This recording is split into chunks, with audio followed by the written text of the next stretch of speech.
Welcome to the Meditation Podcast. You can find all our episodes on meditationpodcast.org. We're also on YouTube. You'll find the links in the podcast description. I've got 4 other podcasts: the Speaking Podcast, the Learn Polish, the Crypto Podcast, and the Awakening, Exposing Fraud and Corruption, but with solutions. And being a podcasting coach, you'll find everything on bio.link/podcaster.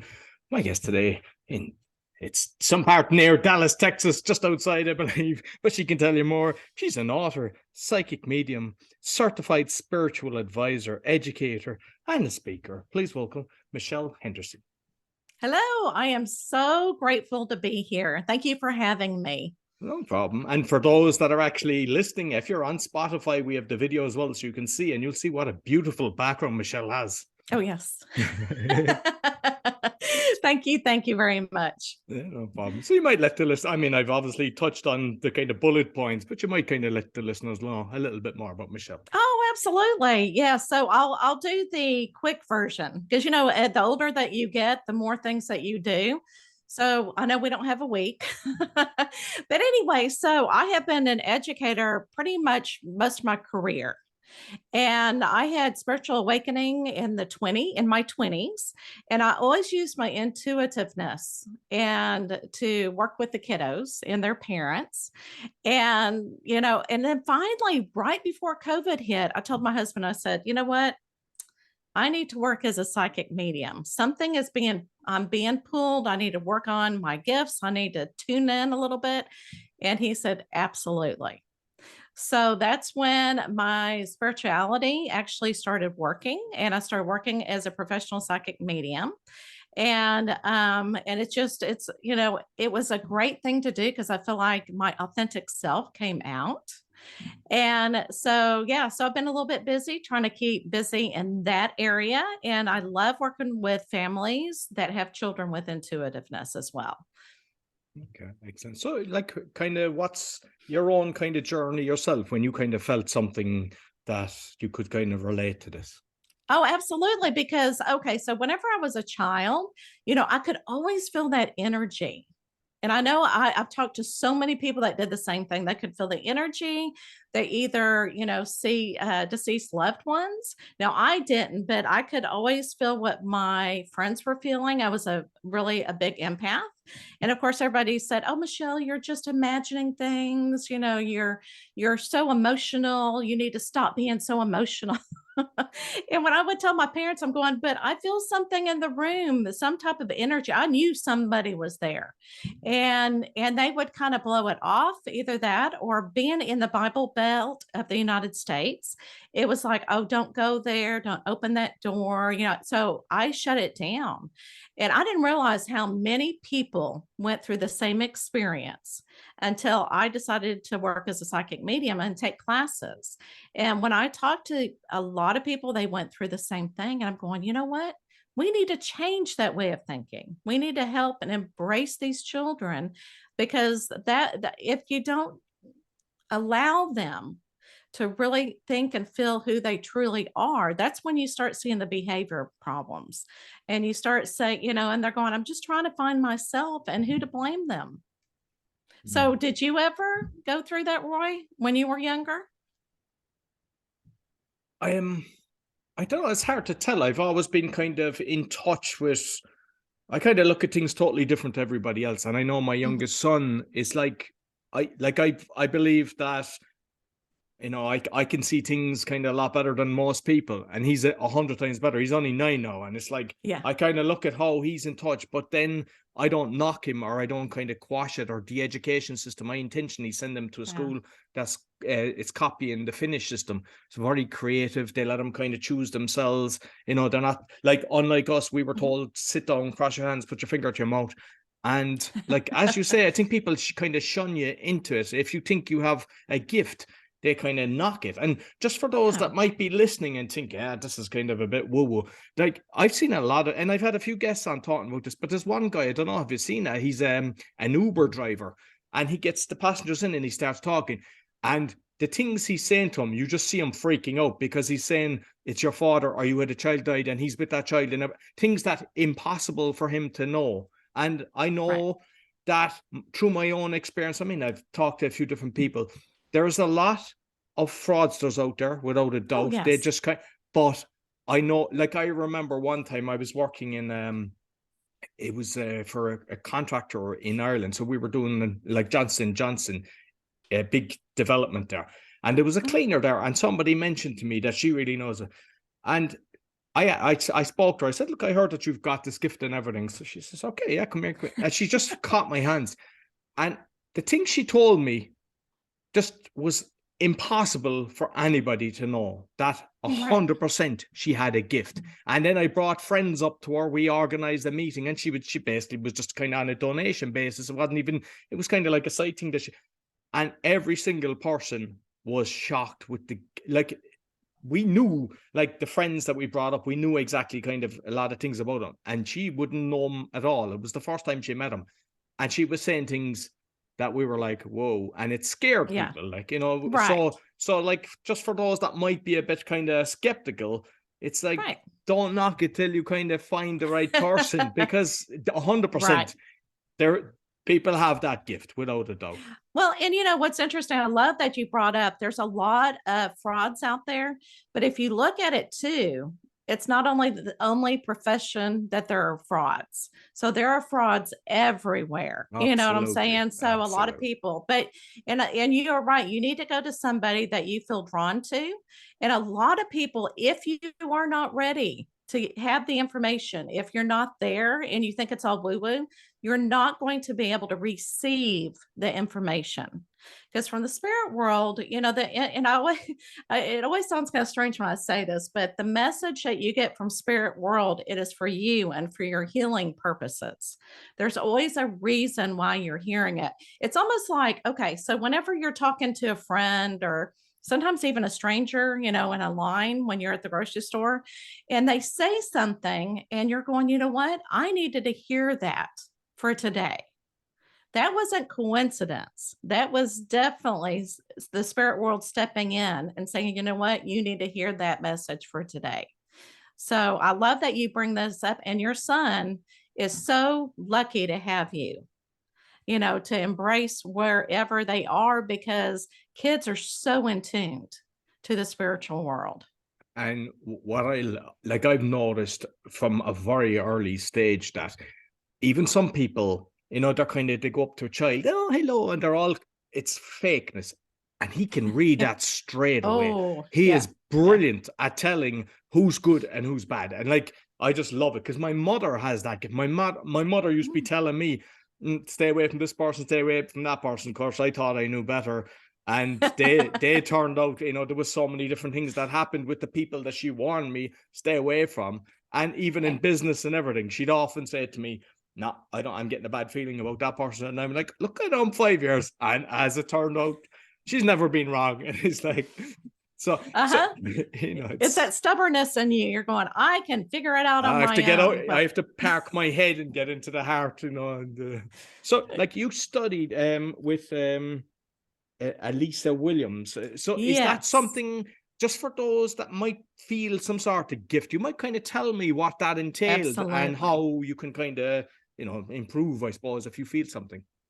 Yeah, absolutely. So whenever you feel in tuned or you feel like there's intuition happening, you're having a spiritual awakening, and sometimes you hear those voices and you're not going crazy. Okay.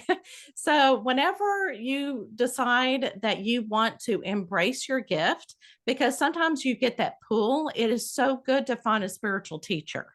And I found Lisa Williams. I was really being pulled to her because it really helps you tune into your gifts. It's just like everything else. If you're learning how to read and comprehend in the reading area, you know, in whatever books, the teacher teaches you how to do it appropriately and effectively. It's the same thing with being a psychic medium, is that you tune into your gifts.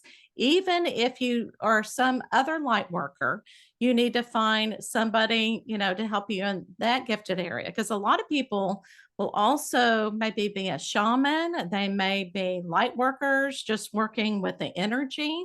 They may be crystal healers. There's so many people out there, but you need to tune into your gift and really perfect it. And so I always recommend to everybody that's looking at going into the field or trying to figure out what's going on and educate yourself, to find somebody who teaches this, who is a spiritual teacher, because it really helps get being guided and knowing that you're not going crazy and that you and it also gives you confidence, because a lot of times whenever I do mediumship, so just to let your listeners know, psychic and mediumship are completely different. So psychic is whenever I go into my client's aura and I read their energy, and that's where you have like the cards, the oracle cards or tarot or whatever. And then mediumship is whenever I connect in with a loved one, so I go directly to a loved one. Okay. And mediumship to me is so much more difficult because, like you said, I love to read people I don't know. And because I try not to read friends or family or anything else like that, because when you get the information, it's scary because you're going, okay, what if I'm totally wrong? But you also have to remember, what if I'm totally right? And this person needs the healing and needs the message. That's because when you get scared, you're going to close up and spirit's not going to be able to talk to you. So when you go to a spiritual teacher to help train you and get that confidence going, that's when you can really help as many people as you want to. And when you done the training, was it in person or online? And is it possible to do it online, or must you have somebody in your local area? No, energy is energy. Okay. So you can do it over the computer. You can do it over the phone. You don't have to see the person. And to me, it's easier if you don't see the person, because you don't look at the body language, because body language again can kind of make you nervous, because sometimes you'll get clients that, no smile. And you're going, oh no, I'm doing horrible. And they're just trying to keep it together a lot of times. You know what I'm saying? So they're just trying to heal. So yes, so I can read somebody just like you and I here or in person. I really like the person to person contact. It just being with a person is so much more, I guess, personal, I guess, human contact. But this technology is wonderful that I can read anybody from all over the world. And that is just fascinating to me. But yeah, we would do classes online, and would do energy work. We could feel each other's energy. To me, it's all fascinating. I still can't really grasp it all, because I'm going, wow, how does all this still work? Well, I mean, with the quantum physics, and like, I'm Yes. aware of the spooky device. You have a nail from somebody across the pond, and it can be working away, and you can heal them. And so it's like, we don't really have to totally understand it, but it works. Like, we're all energy, and I mean, that's they have Absolutely. the science has Yeah. proven that, so everything vibrates. So. Yes. And that's exactly. So So whenever I'm asked if I do it over Zoom, I say, yeah, energy is energy. Okay, Yeah. perfect. So Yeah. you were an educator for for your career, basically, and so you would have seen the children in the schools. So I mean, like, is it something that you were able to kind of encourage, or because I mean, especially on the Awakening podcast, unfortunately the education system is kind of set up not just in America but all over the world to kind of make us compliant little busy ants in a corporation. Right. Yes. No. Yeah. So I could never really talk about it, because a lot of the parents didn't, want educators to do that, because the parents are the ones that want to control, what goes on in the home, which is understandable. But what I would do is I would tune in, excuse me, but I would not totally tune in, just so that I could help them educationally, and I would get information. And sometimes I would use my energy to calm either the child down or the parent. Depending on who I'm talking to. So I would use a lot of my energy, and because a lot of times I could feel how the parent was feeling. If I was in a meeting with the parent and the parent became angry, I could feel all of this energy coming towards me. So what I would do is I would turn it around and I would pull it back and then send love and calming energy. And that really helped. So even though I wasn't really able to help the children, embrace their intuitiveness, I was able to use my intuitiveness and my energy to help with any type of educational crisis that came up to be. Yeah, brilliant. And I saw somewhere that you were working with autistic children as well. Yes. So I Yes. presume, because like from my own experience, what I see, they tend to have a gift when they've got kind of with autism. Have you Yes. not? Yeah. And I think, and I believe it's not only with autism, but a lot of our special needs children have so many more angels around them because they need more protection. You know what I'm saying? There, because they are gullible, especially in the world, but they are very in tune at the same time. And a lot of the children that I worked with autism, a lot of autism kids will kind of gaze off, and and I'm going, they see something that I'm not seeing. And they would just start laughing. And I'm going, okay, you're either communicating with somebody that or an angel or somewhere in spirit. And then I'd have to bring them back to whatever we were doing. But you could just tell that they were watching, and they would just laugh. It was more than one child. And then many times I think they can actually see the energy grid, that is around our earth and around us as well, because they love the different patterns. They love the geometric patterns. And so I think a lot of times they would just be mesmerized with something that was going on. It's almost like a kaleidoscope, that you're looking through. I think they would see a lot of times that type of energy. Excellent. So you have a live podcast as well. And are you covering kind of this on it, or what exactly are you doing in the live Okay. So podcast? yes. Well, thank you. Yeah. So my podcast is Michelle's Inspiration Hour. And I love to learn. And so I get a lot of guests on that have, experienced something tragic in their life, and they turned it around and said, you know what? I'm going to get that motivated. I'm not going to let this tragedy hold me down. So they have some type of inspiration that has happened in their life. And a lot of times it is very spiritual, and it's quantum physics. And I just love each and every one of them that I've had on the show, because I read their book and I learn so much more. And I've had chiropractors on that have, spiritual awakenings. So it does lead into itself into spirituality, because we're all learning, and it all points to that spiritual awakeness that we all feel, especially through tragedy, because sometimes we need that to wake it up. And to say, you know what, the spirit's world is here to love you, but you've got to wake up. And sometimes tragedy will bring us forward to that. Excellent. And when you kind of have parents that are kind of open and not fighting this, how can they help the child when they realize, or through, yourself or somebody that kind of identifies that they have a gift? I always tell parents, number one is to listen to your child. Listen to whoever you feel is in tune. Because I know whenever I would try to start talking to people and they look at me funny, I thought there was something wrong with me. Right. So if you listen to the child's going to feel empowered. They're going to probably they'll feel more comfortable, tell you more what they're seeing, what they're experiencing, and don't judge.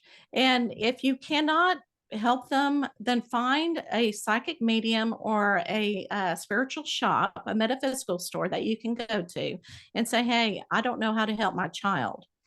And don't be afraid of it, because a lot of parents, the first thing they also ask me is this something evil that's going on? Do I need to protect my child? And, and we're all parents. We want to protect our child, especially with things that we cannot see. But that's where the faith comes in.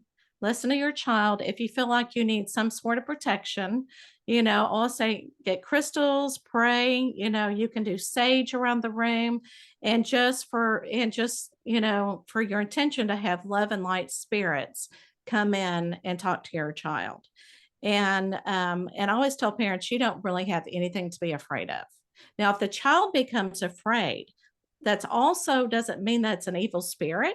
It just means like they're not in control and they don't know what to do. So if they're not in control, they may not want to experience it. And they can always say, you know what, spirit world, I don't want you to communicate with me at this time. And they have the control to do that. And so that's so important for them to feel like they can control whatever is going on around them. And what about when there's kind of brothers and sisters then in the house that they, they're not kind of mocking them, or just that Right. it's, that it becomes not a scary subject, that they kind of can, I suppose, improve on their gifts. Well, and I think it's wonderful and I always tell families too, it's almost like you're learning with your child. So every member in the family, if you start meditating, everybody needs to meditate together and learn about it. That way they know how to support each other, and it's almost like you're spiritually coming together. And I'm not talking about religion, I'm just talking about spirituality. So it's totally different. And so if you do yoga together. When you're talking about it, make sure you have everybody in the family. That way, if they do make fun of it, they know the child will still feel supportive. The intuitive child will, because brothers and sisters are going to give each other a hard time anyway. But if they're doing these exercises together, as they get older, they'll embrace it more. And they may even find out they're a little bit intuitive themselves. Excellent. So your book then, it says Spiritual, Nurturing for Intuitive Children. So you might kind of tell us what exactly you're covering in it. Okay. So when I originally wrote this book, it was mainly for light workers who were working with these families to help them, guide them, and kind of set up a program for them to do like exercises like yoga, each week, and really have somebody that the parents can talk to and they can walk through. However, a lot of parents are getting a hold of this book and they're going, you know what? I don't need anybody else coming into my home or telling me what to do type thing. I can do it on my own. So what I did is I walk through each chapter. I do a lot of the metaphysical, the basics, what crystals are, what yoga is, what yoga poses are really good for children, and breathing exercises. So there are a lot of exercises that you can do with an intuitive child that are in the book. So it's a great resource for parents to have, so that they go, oh, I can do that. And it's got a lot of artwork in there so that you have art exercises to do with a child, because a lot of the intuitive children are so creative. If you give them color pencils, they're able to draw whatever they're seeing. It talks about keeping a dream journal, doing psychic art, and how to embrace that piece of your child so that they don't get depressed and they can show everybody their unique self. Because what do teenagers do whenever they're not accepted? They try to find a peer group that they're accepted in. And sometimes the peer group is not with their best interest, and they might find that lower energy vibe. That's when the Ouija boards come out. But again, a Ouija board, it depends upon your intention. It doesn't have to be evil. It just depends upon the intention of it all. And then I tell parents, a lot of times, if your 16-year-old wants to read people, do the cards, the oracle cards, do mediumship, why not? They may not, some kids at 16 are very street smart. They understand things that we don't understand. And then there's some that don't, that may not be ready for it. But if your 16-year-old is ready to work, why not? So the book kind of opens the parents' minds to things that they didn't think about before. And hopefully it will help them, broaden their knowledge on what is going on. I remember I was at a retreat in Costa Rica, and one of the guys who I'd met before, he had oracle cards and they were beautiful. And I was like, I must get them. And I happened to find them, I think, when I visited Ireland. And so I got them. And when I started doing them, 3 times in a row, I got the same card. And I was like, I was kind of trying to work out the statistics of actually that happening. Right, And right. I was like, that's probably impossible. I know the fact that I got the exact same one, even shuffling them and everything. And it was like, this is kind of, but I don't know. I think it's Exactly. a case of you get what you need when you're actually. Exactly. And what I tell people, because I have had a couple of clients that said, I don't want you to use cards. And I'm going, well, I don't need to use the cards. A lot of people love the cards, and it does kind of give you extra information. But I'm the one, or you, like you said, you had the cards, you were using your own energy. So you're activating those cards whenever you're shuffling them and everything else. And then you're setting an intention in your energy if you realize it or not. And yeah, some of those cards is going, oh my gosh, it's right on. It Yeah, can be scary, but a lot of times you don't need cards to really know what you need. It's more of a validation, and it's kind of concrete, and it's going, oh, it makes perfect sense, and you got that pretty picture. And I have to tell you a story. I was at psychic fair, and I didn't pull up my cards. I wanted, because I always like to read at the beginning without the cards. And people just pass by my table, and they go to a table full of cards that they had cards out. I thought, okay, I'm going to try this. So then I put my little oracle cards out for everybody to see, and people started coming. So people love those cards. So, and not everybody, I can't read tarot cards, but I can read oracle cards and I can read Lenormand cards. So everybody has a way of what they can read the best. You just got to kind of experiment with what works for you. yeah, yeah. I know my mom was actually doing tarot cards, and Yeah. she used to be scaring people with the stuff because the kind of how accurate it was. Oh It my was. gosh. So with the crystals, then what you might kind of touch a little bit on the crystals. How exactly are they working? How is it that it gets the energy you have to different crystals in the room or around you? I don't know much I about know. crystals to be And honest. crystals. Okay. So I am not like a big expert. If you come to me and you say, okay, I need this and this and this, what crystal do I need? I'd have to look it up. Okay, so crystals, yeah. So crystals, of course, came from the earth, and they're organic, and they have so much energy. Okay. And I have crystals around my room just to keep the energy flowing, that type of thing. And some people will also use crystals for protection, so that the lower vibe energy does not enter, that type of thing. Some people, I know a couple parents will put crystals in their child's backpacks to go to school with them. So, just to keep that energy up, or, just for protection. So yeah. And I've always loved crystals.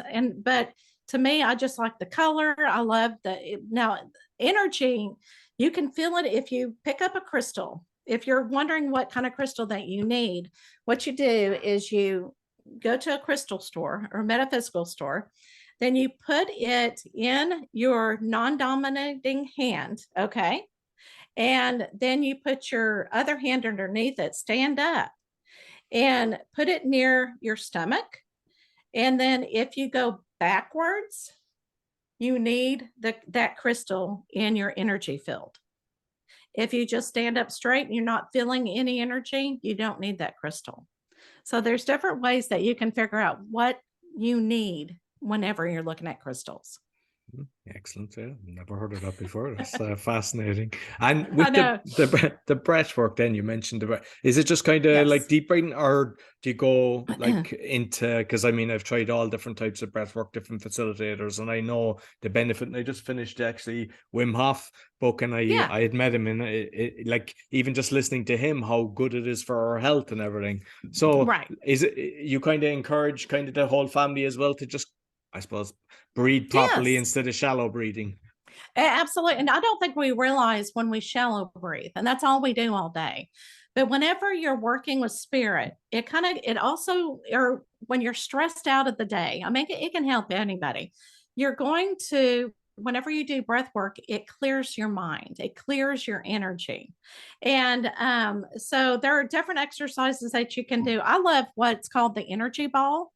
And what you do is you close your eyes, you have the kids close their eyes, and you have your arms shoulder wide. Okay. And then you bring your hands together like you're making a ball. Okay. Like a beach ball. Okay. And then you're going to feel that energy that's in there and you're breathing into it. Okay. As you're doing it. And then once you make your energy ball, you bring it down to your chest. Okay. To your heart chakra. Take another deep breath, set the intention. If you want to send love, whatever you want to do, love, light. And then you send the ball out to the world, or you can send it to a friend and you breathe into it. So, so there's different ways. So when you're working with energy, it's a wonderful thing to kind of vibrate with that energy.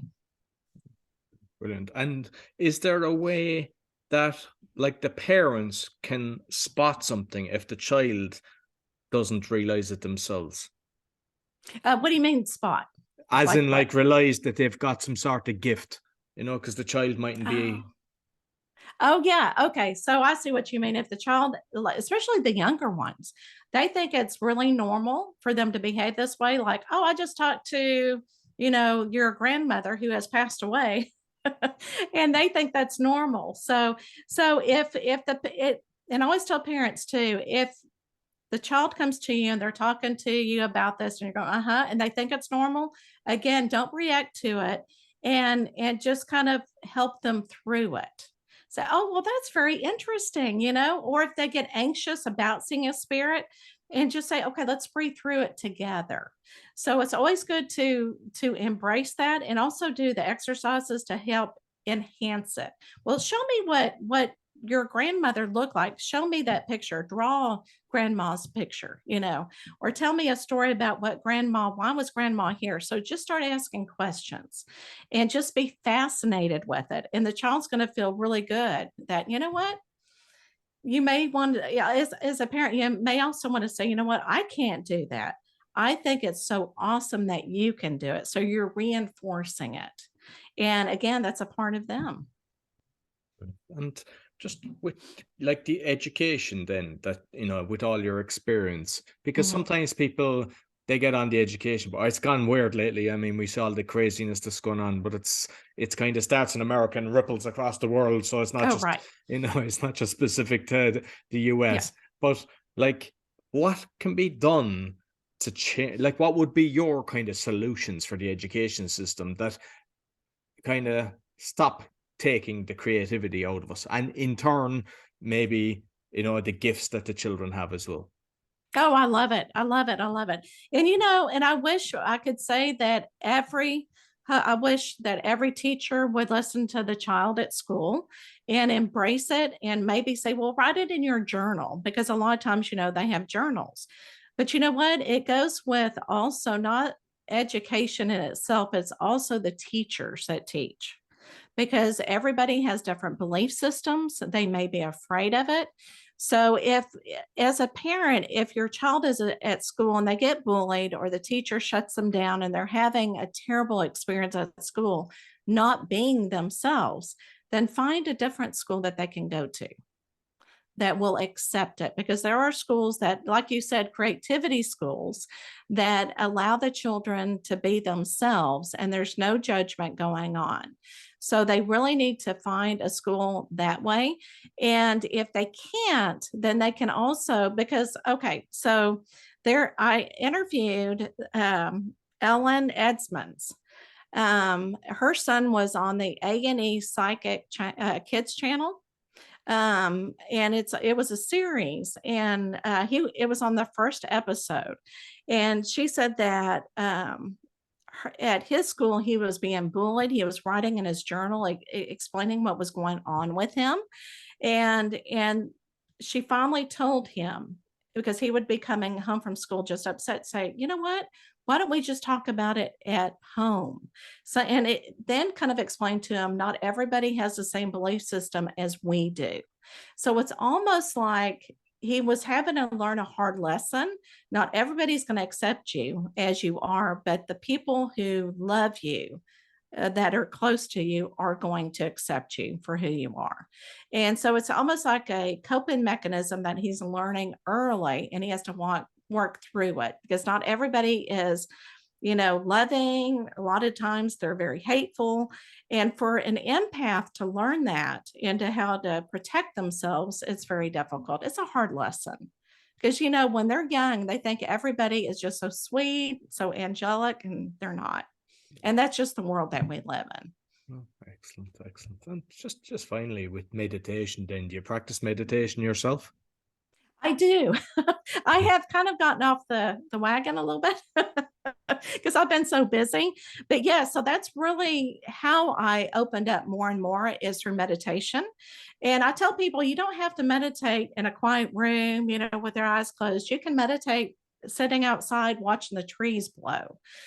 So there's different types of meditation, but I still love the meditation where I'm working on each chakra, trying to get information from the spiritual world, clearing my mind, and whatever happens, happens. Trying to be present. And it slows you down. And whenever I'm really stressed, that really helps me. And I breathe through a lot of things. So yoga and meditation are wonderful. Oh, brilliant. Listen, Michelle, thoroughly enjoyed our conversation. You might let people know how they can get in contact with you. Sure. So I send everybody to my website. It is all the information there. So it's www.michellehendersonmedium.com. Okay. Yeah, sure. I'll make sure I'll put the links both on the audio. That sounds great. Okay. That sounds great. Well, thank you. I've enjoyed this conversation, and I think, these type of conversations are so important, because the more that we have, the more it's like planting the seed. Absolutely. Absolutely. So thank you very much. So thank you. So that's all for the Meditation Podcast. You'll find all our episodes on meditationpodcast.org. We're also on BitChute and YouTube. Be sure to give us a thumbs up, 5-star rating, share with your friends, and also check out Michelle's podcast and her YouTube channel. Give her a thumbs up as well and a 5-star rating. Until next week, take care.